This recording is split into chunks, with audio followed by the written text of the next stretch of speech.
करेरा में अधिवक्ता हत्याकांड का 24 घंटे में खुलासा। 10 लाख की सुपारी देकर कराई गई थी हत्या। पुलिस मुठभेड़ में मुख्य शूटर घायल। शिवपुरी जिले के करेरा थाना क्षेत्र में 14 फरवरी को अधिवक्ता संजय कुमार सक्सेना की सनसनीखेज हत्या के मामले को पुलिस ने महज 24 घंटे के भीतर सुलझा लिया है। पुरानी रंजिश और चुनावी प्रतिद्वंदिता के चलते 10 लाख रुपए की सुपारी देकर इस हत्याकांड को अंजाम दिलाया गया था। रविवार को घेराबंदी के दौरान हुई पुलिस मुठभेड़ में मुख्य शूटर पपेंद्र रावत के पैर में गोली लगी है, जिसे जिला अस्पताल में भर्ती कराया गया है। पुलिस ने अब तक कुल 5 आरोपियों को गिरफ्तार किया है। जानकारी के अनुसार दिनांक 14 फरवरी 2026 को एडवोकेट संजय कुमार सक्सेना जब अपने घर से न्यायालय जा रहे थे, तब रास्ते में गोली मारकर उनकी हत्या कर दी गई थी। मृतक के भाई कुलदीप सक्सेना की रिपोर्ट पर पुलिस ने धारा 103(1)(35) बीएनएस के तहत मामला दर्ज किया था। घटना की गंभीरता को देखते हुए आईजी अरविंद कुमार सक्सेना, डीआईजी अमित सांगी और एसपी अमन सिंह राठौर ने तत्काल टीमें गठित कर बारीकी से जांच के निर्देश दिए थे। जांच में सामने आया कि मृतक संजय सक्सेना का गांव के ही सुनील शर्मा और कमलेश शर्मा से पुराना विवाद चल रहा था, जिसमें वर्ष 2015 के पंचायत चुनाव में मृतक संजय और आरोपी सुनील शर्मा सरपंच पद के लिए आमने सामने थे और ग्राम सिगदौआ में कृषि भूमि पर कब्जे को लेकर इनके बीच विवाद था। अधिवक्ता संजय द्वारा कुछ केसों में पैरवी करने और समझौते के लिए दबाव न मानने पर आरोपियों ने उन्हें रास्ते से हटाने की साजिश रची। सुनील और कमलेश शर्मा ने टोरिया कला के सचिन रावत के माध्यम से डबरा और दतिया के पेशेवर बदमाशों को 10 लाख रुपए में हत्या की सुपारी दी थी, जिसमें 2 लाख रुपए एडवांस दिए गए थे। सचिन ने ही शूटर पपेंद्र रावत, राजकुमार उर्फ गोलू और जाहिर खान को करेरा बुलाकर पूरी योजना को अंजाम दिलवाया। एसडीओपी करेरा डॉक्टर आयुष जाखड़ के नेतृत्व में गठित 6 टीमों ने तकनीकी साक्ष्यों और मुखबिर की सूचना पर गौशाला चिरली तिराहा के पास आरोपियों की घेराबंदी की। बदमाशों ने पुलिस पर फायरिंग शुरू कर दी, जिसके बाद आत्मरक्षा पुलिस की ओर से की गई। जवाबी फायरिंग में बदमाश पपेंद्र रावत के पैर में गोली लगी। पुलिस ने मौके से शूटर पपेंद्र रावत और राजकुमार उर्फ गोलू रावत और जाहिर खान सहित साजिशकर्ता सुनील शर्मा और कमलेश शर्मा को गिरफ्तार कर लिया है।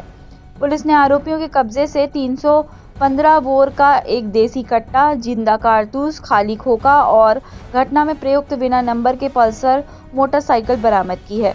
इस अंधे कत्ल का खुलासा करने में थाना प्रभारी करेरा विनोद छावई, सुरवाया थाना प्रभारी अरविंद छारी, अमोला प्रभारी अंशुल गुप्ता, साइबर सेल प्रभारी धर्मेंद्र जाट और उनकी टीम की विशेष भूमिका रही। एसपी शिवपुरी ने पूरी टीम के कार्य की सराहना की, जिसकी जानकारी मीडिया को आज रविवार की शाम 6 बजे पुलिस कंट्रोल रूम में आयोजित प्रेस वार्ता में दी गई है। कल करेरा थाना क्षेत्र में लगभग 11:15 से 12 के बीच में एक सनसनीखेज हत्या की घटना घटित हुई थी। वहाँ के एक वकील हैं श्री संजय सक्सेना, उनको अज्ञात हमलावरों ने गोली मार के उनकी हत्या कर दी थी। ये अत्यंत ही गंभीर घटना थी। घटना के तत्काल बाद एसपी साहब हमारे आयुष जाखड़ पहुँचे थे मौके पर, फिर मैं भी पहुँचा था और आईजी डीआईजी सर भी घटना की गंभीरता को देखते हुए लगातार इसकी पिछले 18 घंटे से मॉनिटरिंग कर रहे थे। इसमें मूल बात ये निकल के आई कि संजय सक्सेना जी सिंगदौआ गांव पड़ता है दिनारा थाना क्षेत्र में, वहाँ के रहने वाले थे और उन्हीं के गांव के 2 व्यक्ति हैं, कमलेश शर्मा और सुनील शर्मा। इनसे इनका ज़मीनी विवादों को लेकर के पिछले 4-5 वर्ष से विवाद चल रहा था। कुछ ऐसे केसेस में श्री संजय सक्सेना जी प्रेजेंट कर रहे थे, जिसमें कमलेश शर्मा और सुनील शर्मा दूसरे पक्ष से थे और कुछ जगह वो हार भी गए थे। इसको लेकर वो रंजिश से रखे हुए थे। तो इन दोनों ने मिलकर प्लान बनाया। एक सचिन रावत नाम का व्यक्ति है, उसका भी आपराधिक रिकॉर्ड है, टोरिया कला का रहने वाला है। उसको उन्होंने लगभग 10 लाख रुपए में बात करी और सचिन रावत ने 3 हमलावरों को हायर किया। इनके नाम इस प्रकार हैं। पपेंद्र रावत है, ये चांदपुर डबरा का रहने वाला है। एक राजकुमार और गोलू रावत है, ये घुक्सी बड़ौनी थाना दतिया का रहने वाला है और एक जहीर खान है, ये भी घुक्सी बड़ौनी थाना दतिया का रहने वाला है। ये तीनों हमलावर घटनास्थल पे आए। इन्होंने उसके बाद में गोली चलाई, एक गोली इनकी छाती पर लगी और उनकी वहीं मौके पर मृत्यु हो गई थी।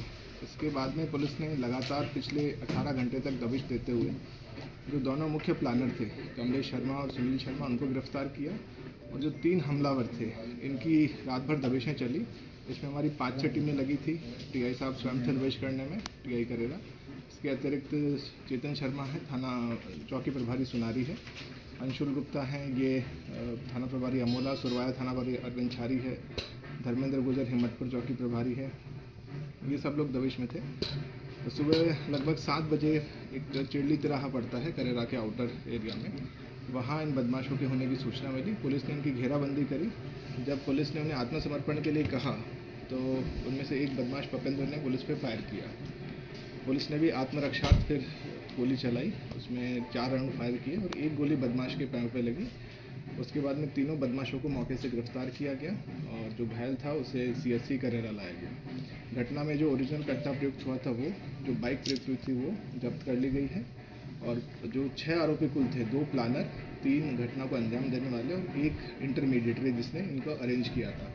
जिसने अरेंज किया था अभी वो एक फरार है, बाकी 5 आरोपियों को पुलिस ने गिरफ्तार कर लिया है। ये पूरी कार्रवाई लगभग पुलिस ने 18 घंटे में पूरी करी और इसमें रात भर पुलिस की 7-8 टीमें लगातार दबिश दी थी। ये रैकी कब से कर रहे थे सर? रैकी पिछले 2-3 दिनों में इन्होंने की थी और उसके बाद में जो सुनसान एक जगह पड़ती है, मैं स्वयं भी घटनास्थल पर कल भी गया था, आज सुबह भी जब ये एनकाउंटर की घटना घटी उसके बाद भी गया था, तो उन्होंने ऐसा घटनास्थल चूज़ किया था जहाँ पर कोई आता जाता ना हो, इसीलिए घटना को कोई चश्मदीद साक्षी भी नहीं था। इसमें हमारी जो साइबर सेल की टीम है, वो फिंगरप्रिंट एक्सपर्ट, उन्होंने भी बहुत काम किया है, तो बहुत इंपॉर्टेंट क्लूज उनको मिले हैं जिससे इसमें सजा कराने में भी बहुत सहायता। पूर्व में भी कोई अपराध वगैरह सर? इसमें सभी के लगभग अपराध हैं जो उन्होंने प्रेस नोट दिया उसमें लिखे हैं। उसको गोली लगी है, भूपेंद्र के भी हैं, गोली के भी हैं और सचिन रावत के भी अपराध हैं, सुनील शर्मा के भी अपराध हैं, के अपराध हैं, जिनका विस्तृत अपराधिक रिकॉर्ड मैं थाने के प्रेस नोट के अंदर। संजय सक्सेना जो एडवोकेट थे, उनको उसकी आशंका थी, तो आवेदन वगैरह दिया था। देखिए, जैसा कि मैंने बताया, पिछले 4-5 साल से इनके विवाद चल रहे थे अलग अलग न्यायालयों में, तो पुलिस के पास भी जब भी मसला आया तो पुलिस ने इसमें दोनों पक्षों को बुलाया भी, बीच में इनका समझौता भी हुआ था और उसके बाद में ये घटना कारित की गई है। इससे पहले कोई हमला उन पर हुआ इस तरह की जानकारी नहीं है। सर चुनावी रंजिश भी बताई जा रही थी? 2015 के चुनाव में बताया गया है कि दोनों पक्ष, जो मृतक पक्ष और आरोपी पक्ष, वो अलग अलग पक्षों से चुनाव लड़े थे, लेकिन जो मूल विषय पीड़ित पक्ष ने बताया, मैंने स्वयं भी जो मृतक के भाई हैं कुलदीप सक्सेना जी, उनसे बात की थी, तो मूल विवाद था वो जमीन के जो केसेस चल रहे थे उनको लेकर। सर जमीन कितनी है और किस तरह का केस है सर?